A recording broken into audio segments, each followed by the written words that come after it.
সব দর্শকদের আমার নমস্কার। আপনারা যারা এর আগের ভিডিওগুলো দেখেছেন তারা জানেন আমরা সতীপীঠের দর্শন করছি। এখন পর্যন্ত 4টে সতীপীঠ দর্শন করেছি, আর এটা হচ্ছে গিয়ে আমাদের পঞ্চম সতীপীঠ, জগদ্দা সতীপীঠ। আমাদের বাংলার বেশিরভাগ সতীপীঠই মেইন রোড ছাড়িয়ে ভেতরে গ্রামের রাস্তা দিয়ে এসে পৌঁছতে হয়, আর জগদ্দা সতীপীঠও ঠিক তেমনি, একদম গ্রামের ভেতরে। দেখতেই পাচ্ছেন এখানে মনে হচ্ছে কোনো মেলা হয়েছিল বা হবে বা হচ্ছে। এই যে বোধহয় এগুলো গ্রামের ডিজে, এখন এগুলো না চালালেই হয়। এগুলো যদি চালানো শুরু করে তো একদম কান ঝালাপালা হয়ে যাবে। কি সুন্দর গাছটা দেখুন, গাছের মধ্যে মালা টালা ঝোলানো রয়েছে। এর পেছনে নিশ্চয় কোনো কাহিনী আছে, কিন্তু যাই হোক দেখতে অপূর্ব লাগছে। এদিকে আবার নেতাজি, স্বামী বিবেকানন্দ আর রামকৃষ্ণ ঠাকুরের ফটোও লাগানো রয়েছে। আমার জানেন তো বারে বারে এই স্পিকারগুলোর দিকে নজর যাচ্ছে আর আতঙ্ক হচ্ছে যদি শুরু হয়ে যায়। কি সুন্দর গ্রামটা দেখুন।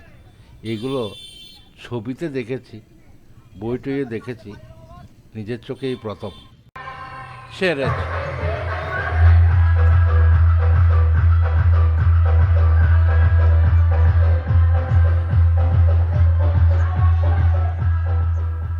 বাবারে কান ঝালাপালা। তো এইখানে একটা গেস্ট হাউসও আছে, তার বোর্ডও রয়েছে। দরকারে পজ করে আপনারা নাম্বারটা লিখে নিতে পারেন, ফোন করে গেস্ট হাউস বুক করে নিতে পারবেন। জগদ্দা সতীপীঠ হচ্ছে ক্ষীরগ্রামে, আর এখানে সতীমাতার ডান পায়ের বুড়ো আঙুল পড়েছিল।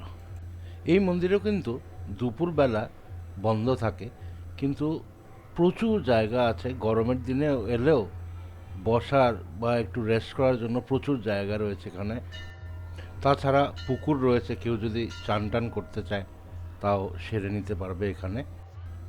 আর ভোগের ব্যবস্থা রয়েছে, ভোগের জন্য টোকেন পাওয়া যায়। অফিস আছে একটা, ঢোকার গেটের সামনেই অফিস রয়েছে। এখানে কিন্তু মূলত দুটো মন্দির আছে। এটা হচ্ছে গিয়ে নতুন মন্দিরটা, এটা একদম পুকুরের মধ্যেখানে, খুব সুন্দর লোকেশনটা। গেট কিন্তু বন্ধ রয়েছে যেহেতু আমাদের আসতে দেরি হয়ে গেছে। অ্যাকচুয়ালি আজকে আমাদের বোলপুর থেকে বেরোতে অনেকক্ষণ টাইম লেগেছে, যেহেতু আমরা চেক আউট করে বেরিয়েছি তো অনেকটাই দেরি হয়ে গেছে। আর এখান থেকে বেরিয়ে আমরা যাব কিরিতেশ্বরী শক্তিপীঠ। বিশাল বড় পুকুর, আর তার মধ্যে এই সুন্দর মন্দির।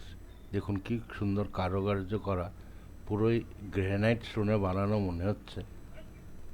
বিউটিফুল। এখানে কিন্তু ভিড় টিড় নেই, ওই যা মেলার ভিড় মনে হচ্ছে। এমনিতে মন্দিরে খুব একটা ভিড় নেই। পুরনো যে মন্দিরটা আছে সেটা দেখাই, সেটাও সুন্দর। পুরনো মন্দিরটাও জলের মধ্যেখানেই রয়েছে, আর ওটা অলমোস্ট অর্ধেকটা জলের তলায় রয়েছে। এটা শুনেছি বছরে একবার খোলা হয়, আর শুধু তখনই দর্শন করা যায়। বাকি নতুন যে মন্দিরটা রয়েছে ওটা রোজ খোলা, রোজ পুজো হয় ওতে। এই গ্রামটাও কিন্তু খুবই সুন্দর, খুবই ভালো লাগলো। আর প্রত্যেকটা মন্দির খুব ওয়েল মেনটেন্ড। এখানে কিছু লেখা রয়েছে, চাইলে পজ করে পড়ে নিতে পারেন।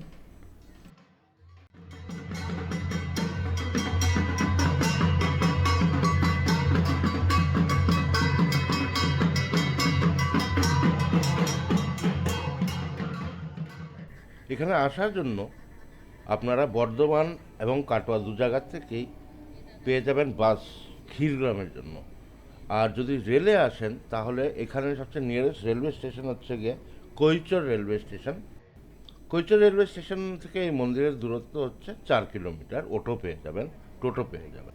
ভিডিও এখানেই শেষ করছি, দেখা হচ্ছে পরবর্তী শক্তিপীঠে। দেখার জন্য ধন্যবাদ।